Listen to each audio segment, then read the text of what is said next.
నమస్తే, welcome to Disha TV.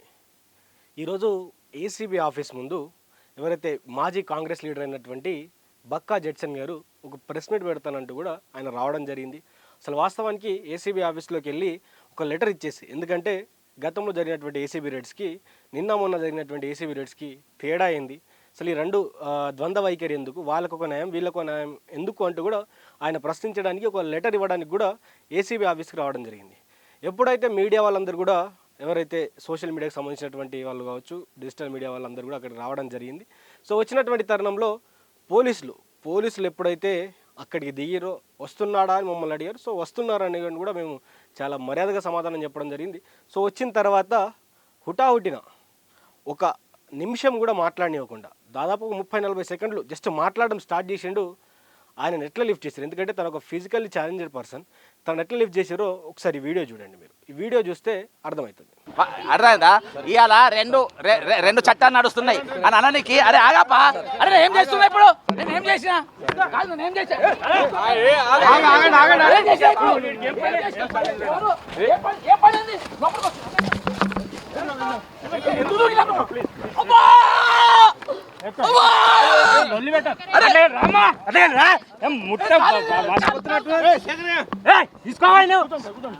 So చూసిరు కదా, వీడియో చూసిన తర్వాత మీకు అక్కడ విజువల్స్ క్లియర్గా అవపడతాయి. ఎప్పుడైతే తనని తీసుకెళ్లడం జరిగిందో, ఎవరైతే ఆ వెంకటరెడ్డి ఎవరైతే ఏసీపీఓ డీసీపీఓ ఆయన ఏ స్థాయి క్యాడరో తెలియదు, కానీ ఆయన ఓవర్ యాక్షన్ కావచ్చు, ఆయన చేసినటువంటి పనులు కావచ్చు, ఎట్లా ఒక ఫిజికల్లీ ఛాలెంజ్డ్ పర్సన్ తోటి డీల్ చేసే విధానం అదేనా? ఎంత దారుణంగా తను అరుస్తున్నప్పటి పరిస్థితులను కూడా అరవకు అంటూ కూడా మాట్లాడినటువంటి సిచ్యువేషన్ కనబడతా ఉంది.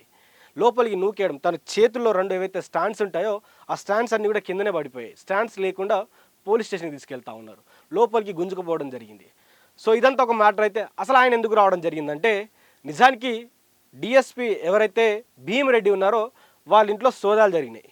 ఏసీబీ సోదాలు జరిగితే తన ఆదాయం కంటే ఎక్కువ సంపాదన ఉంది, ఎక్కువ మంది బినామీలు, అంటే ఈయనకు ఎక్కువ మంది బినామీలు ఉన్నని తెలుసుకున్నటువంటి ఏసీబీ ఆయన మీద రైడ్స్ చేయడం జరిగింది.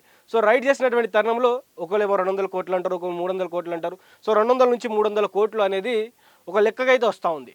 సో లెక్కకు వచ్చినటువంటి తరుణంలో భీమిరెడ్డిని ఎందుకు అరెస్ట్ చేయలేదు, సమాజం అంతా అడుగుతున్నటువంటి ప్రశ్న. ఎందుకంటే నిన్న మొన్న గతంలో మనం చూసుకున్నట్లయితే గిరిజనకు సంబంధించినటువంటి ఐఏఎస్లు ఐపీఎస్లు కావచ్చు, మిగతా ఎస్సీలకు సంబంధించినటువంటి ఐఏఎస్లు ఐపీఎస్లు కావచ్చు, చిన్న క్యాడర్లో ఉన్నటువంటి అధికారులు కావచ్చు, వాళ్ళని సస్పెండ్ చేయడం, డ్యూటీలోంచి తొలగించి మళ్ళీ వారి ప్రయత్నాలు వాళ్ళు చేసుకుని డ్యూటీలోకి వచ్చినటువంటి పరిస్థితి. కానీ భీమిరెడ్డిని ఎందుకు అరెస్ట్ చేయలేదంటూ కూడా సమాజం అంతా అడుగుతున్నటువంటి పరిస్థితులలో ఎవరైతే ఈయన భీమిరెడ్డికి సంబంధించినటువంటి టాపిక్ మీద ఇక్కడికి రావడం జరిగింది. సో ఆయన కూడా అరెస్ట్ చేయడం జరిగింది. మరి నిజంగా భీమిరెడ్డికి సంబంధించినటువంటి డైరీలో ఎంతమంది బినామీలు ఉన్నారు, ఈ నెలలో ఎవరెవరికి డబ్బు పంపించాలి, ఎక్కడి నుంచి పోవాలి డబ్బు అంటూ కూడా అంతా రాసుకున్నటువంటి పరిస్థితిలో భీమిరెడ్డి డైరీని ఎందుకు ఏసీబీ వాళ్ళు బయట పెట్టలేదు? భీమిరెడ్డి డైరీలో అసలు ఏముంది, ఎందుకు, ఎవరు అసలు ఆయన వెనుకున్నటువంటి మనిషి ఎవరు? ఎందుకంటే ఎవరిని ఏసీబీ రైడ్స్ చేసినా ఇంత పెద్ద మొత్తంలో ఆస్తులు దొరికినప్పటికీ ఎప్పుడో అసలు అరెస్ట్ చేసి పంపించాల్సిన, రిమాండ్ తరలించాల్సినటువంటి పరిస్థితి. ఆయనను కాపాడుతున్నటువంటి వారెవరు? నిజానికి సమాజం అంతా మాట్లాడుకున్నటువంటి అంశం ఏంటంటే, నిజానికి ఒక పెద్దగా ఎవరైతే పోలీస్ శాఖలో ఉన్నటువంటి ఒక పెద్ద అధికారి ఈయన వెనుక ఉన్నాడు. సో ఈయన ఎక్కడో కానిస్టేబుల్ నుంచి ఈరోజు డిఎస్పీ అయ్యాడు. సో డిఎస్పీ అయినటువంటి తరుణంలో సో స్టెప్ బై స్టెప్ తను ఎంత సంపాదించగలుగుతాడు? మహా అయితే 10 కోట్లు 20 కోట్లు. సో సంపాదన ఎక్కడైనా ల్యాండ్లోనో దాంట్లో ఇంకెక్కడ ఇన్వెస్ట్మెంట్ చేస్తే ఇంకా కొద్దిగా ఎక్కువ సంపాదించవచ్చు. కానీ దాదాపు 200 కోట్లు అంటే ఆషామాషి విషయం కాదు. సో అందరికీ తెలిసినట్టుగానే ఈయన అరెస్ట్ని ఆపింది ఎవరు? నిజానికి అక్కడ వాళ్ళు చెప్తున్నటువంటి రీజన్ ఏంది? ఆయనకు అస్వస్థత వచ్చింది, ఆయనను మేము అరెస్ట్ చేయలేమని చెప్పారు.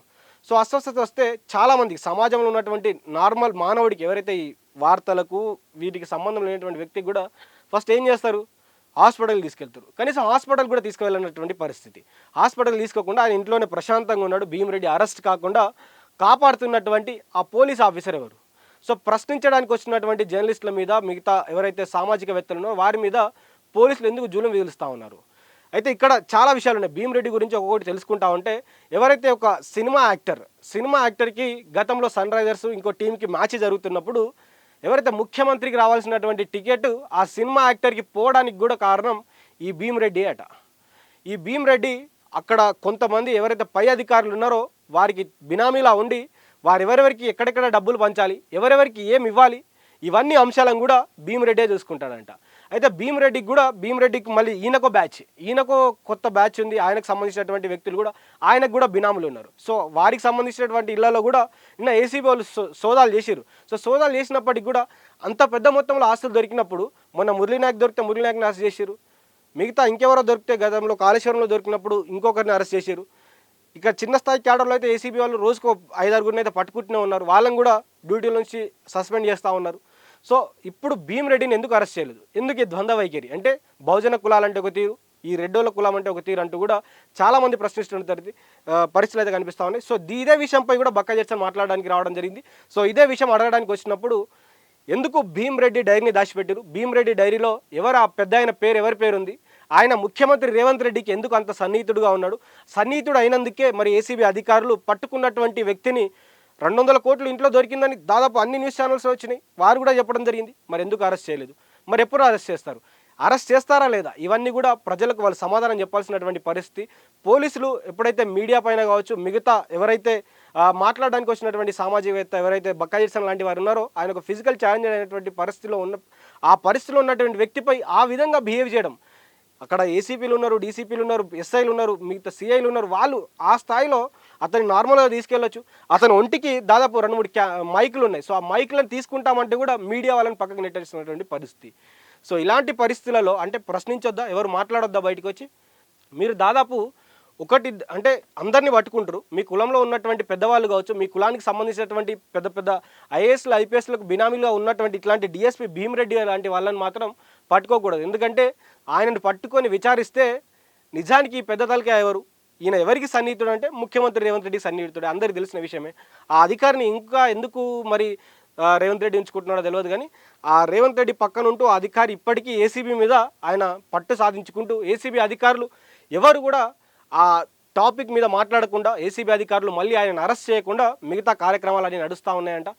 మరి అరెస్ట్ చేస్తారా లేదా భీమిరెడ్డిని అనేది పక్కన పెడితే మీడియా పైన కావచ్చు, అక్కడ మాట్లాడడానికి వచ్చినటువంటి వ్యక్తుల మీద కావచ్చు, అలాంటి ప్రవర్తన అనేది ఎవరు కూడా సహించదగిన విషయం కాదు. ఎందుకంటే ఆ ప్రవర్తన, ఆ మాటలు అక్కడి నుంచి మీడియా వాళ్ళను కనీసం అక్కడ మాట్లాడుకోవడానికి ఛాయిస్ ఇవ్వకుండా అక్కడి నుంచి వెళ్ళగొట్టేటువంటి పరిస్థితి, ఇవన్నీ కూడా సమాజం మిమ్మల్ని హర్షించదగ్గ విషయాలు అయితే కావు. కానీ ఇది భీమిరెడ్డికి సంబంధించినటువంటి ఎపిసోడ్లో మరి పోలీసులు ఎలాంటి చర్యలు తీసుకుంటారు, ఏసీబీ పోలీసులు ఏం మాట్లాడతారు, మరి అసలు అరెస్ట్ చేస్తారా లేదా? ఎందుకంటే గతంలో అన్ని కులాల అధికారులు అరెస్ట్ చేశారు. మరి ఈయన కులం పేరు చూసి వదిలేస్తూ ఉన్నారా, లేకపోతే ఈయన వెనుకున్నటువంటి ఎవరైతే అధికారి ఉన్నాడో ఆ అధికారిని చూసి వదిలేస్తూ ఉన్నారా? సో అధికారి ఎవరు, ఆ డైరీలో ఏముంది, అవన్నీ కూడా బయటికి రావాల్సినటువంటి అంశాలు ఉన్నాయి. సో ఎక్కడెక్కడ ఆస్తులు ఉన్నాయి, ఎక్కడెక్కడ ల్యాండ్స్ ఉన్నాయి, ఒక్కొక్క పేజీ రాసుకున్నా ఉన్నాడు కదా. సో అవన్నీ కూడా ఆ భీమిరెడ్డి యొక్క డైరీని బయట పెట్టాల్సిన అవసరం ఏసీబీ పోలీసులకు ఉంది. సో మొత్తం ఆస్తులు ఎంత, సో ఆయనకు ఉన్నటువంటి నిజమైన ఆస్తులు ఎంత, ఆయన బినామీగా వ్యవహరిస్తున్నటువంటి ఆస్తులు ఎంత, ఆయనకు ఉన్నటువంటి బినామీలు ఎంతమంది, ఇవన్నీ కూడా పోలీసులు త్వరగా చెప్పాల్సినటువంటి పరిస్థితులు అయితే ఉంది. సో చూద్దాం మరి రానున్నటువంటి రోజుల్లో మరి పోలీసులు ఎలాంటి చర్యలు తీసుకుంటారు, మరి ఏసీబీ అధికారులు అరెస్ట్ చేస్తారా లేకపోతే తూతు మంత్రంగానే వదిలేస్తారా లేదా అనేది కూడా వేచి చూద్దాం.